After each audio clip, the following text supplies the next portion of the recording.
Coming up, authorities step up their search for a missing elderly woman in Colony. We'll have the latest.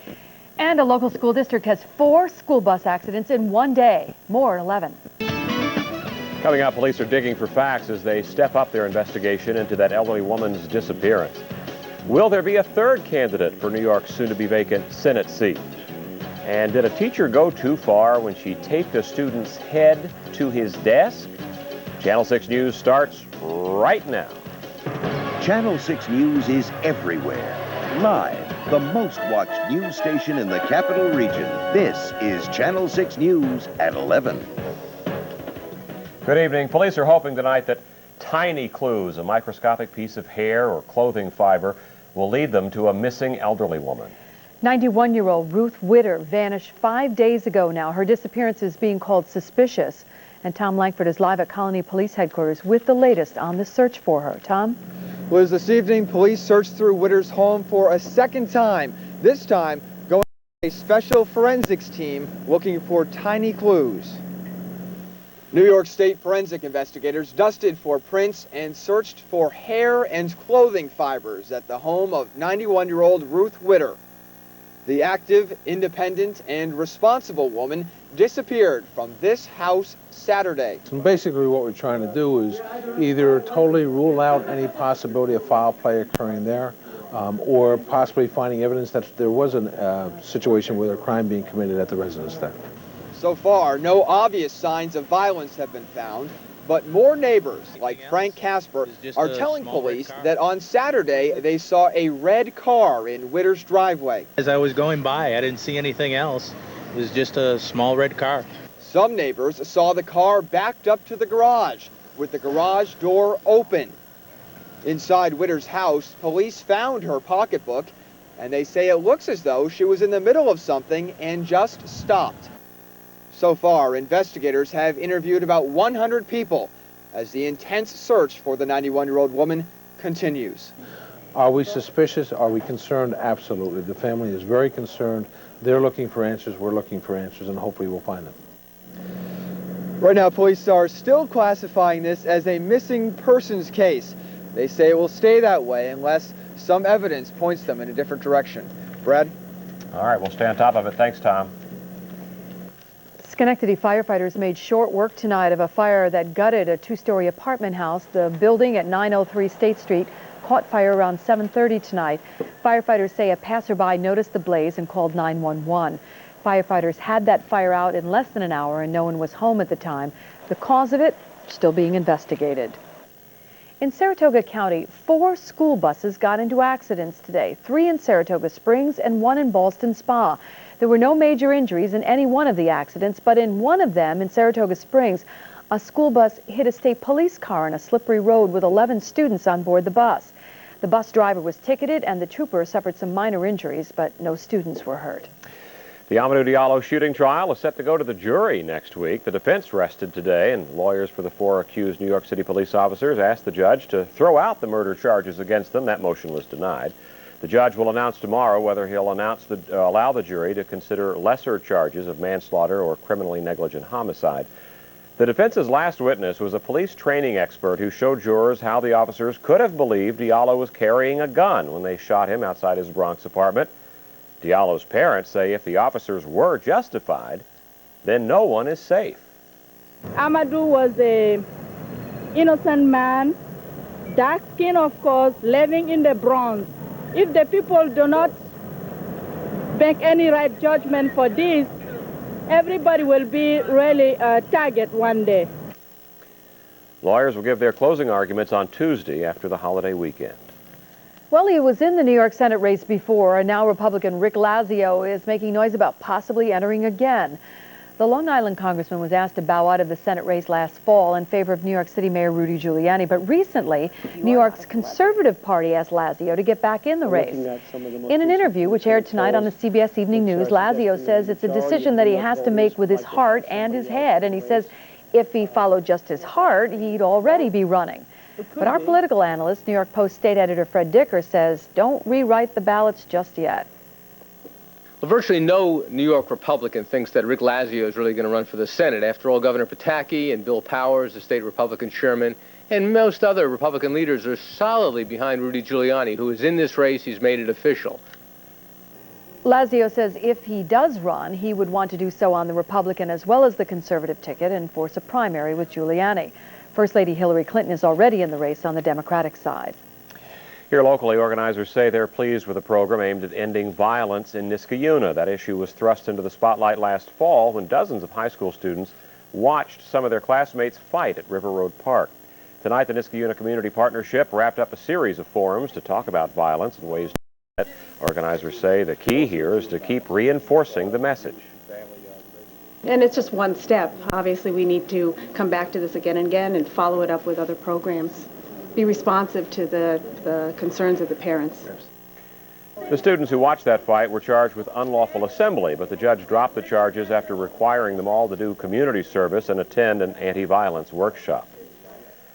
A child safety seat can save a child's life in a car crash if it's used correctly, but state police say too many times those seats are used incorrectly or not at all. And now the state is stepping up efforts to change that. Specially trained state troopers will be conducting safety seat checks across the state. An East Greenbush mother is a believer. Janet Genovese and her 2 young daughters escaped injury last year when their car rolled over and crashed. She had had her car seats adjusted by troopers just days before. The safety seat check will be conducted tomorrow afternoon at the Armory Center in Albany from 1 to 5. A teacher in Canada is accused tonight of taping a boy's head to his desk as punishment. The 7-year-old British Columbia boy says the teacher tied him to his chair and taped his forehead to his desk when he wouldn't sit still in class. The boy is on medication for attention deficit disorder. He admits he made a face at a girl in class, but the boy's grandmother was horrified and she pulled him out of school, saying that he was humiliated in front of his 2nd grade class. The school and police are investigating. Outrage tonight over the latest ad campaign from Benetton, the clothing manufacturer, which features more than 24 convicted killers. Families of the murder victims lined the streets in front of Benetton's New York City store to protest the ads in which 26 death row inmates appear. Benetton says the ads are meant to raise public awareness of the death penalty, but the campaign has already gone too far for one retail chain. Sears has decided to stop selling Benetton clothing and remove it from their stores. A close call at a nuclear power plant in Westchester County. The Indian Point 2 plant, it's about 35 miles north of New York City, was briefly shut down last night after some radioactive steam was released. The power company that runs the plant says there was a leak in a steam tube, but it says the steam was only released for a moment, not enough time to pose a threat.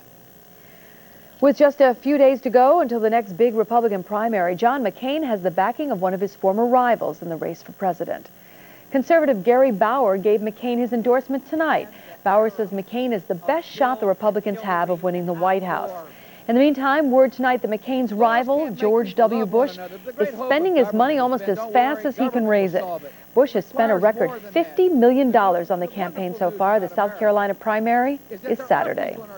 President Bill Clinton is refusing to say whether he'll fight to keep his law license in Arkansas. There's a bid underway now to disbar the president in that state over his conduct in the Monica Lewinsky affair. Mr. Clinton has already been cited for contempt in the Paula Jones case because of false statements about his affair with Lewinsky. The president did not contest that ruling. Looking at our weather outdoors, kind of another cold night, believe it or not. Here we are, stuck in wintertime again.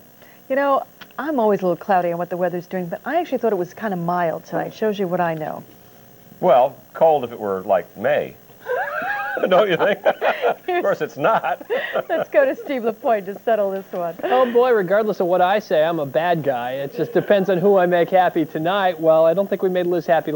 So in fact, tonight, I'm going to side with Liz. It in fact is not all that cold out there yet, but temperatures are falling, and by morning it will be downright chilly. Some lake effect flurries and snow showers around. Quick check on the radar loop. You're seeing some of those coming off of Lake Ontario, some upslope snows into portions of Vermont, western Massachusetts. Very, very light. No significant accumulations from that. Looking at temperatures, cooler to the west. Benson now at 22, Skenevis at 25, Guilderland though at 32, and Kingston at 37 degrees. The northwesterly winds are howling and these temperatures are falling. In fact, when you get up tomorrow morning, we're looking at about 15 degrees at 7 o'clock, 21 at noon, about 20 degrees at 5, the afternoon high near 25. Windy during the morning, but the wind should drop off during the afternoon. A bright day, but a cold day. A storm is also on the horizon. This cold weather is setting the stage for what's to come on Friday. That forecast a little later.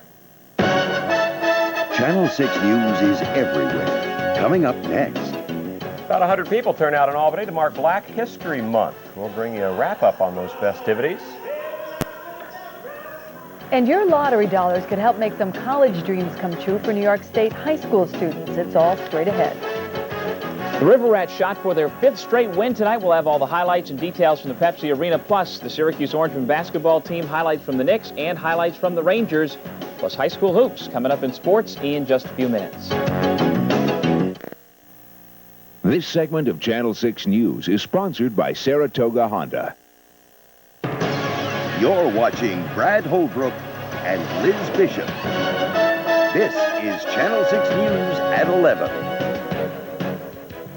February is Black History Month, and tonight in Albany, more than 100 people came out to City Hall to celebrate. John Russell was there among them. He has more on the festivities now for us. Run, run, run, run. The performance of Kim and Reggie Harris at City Hall tonight was powerful and to the point.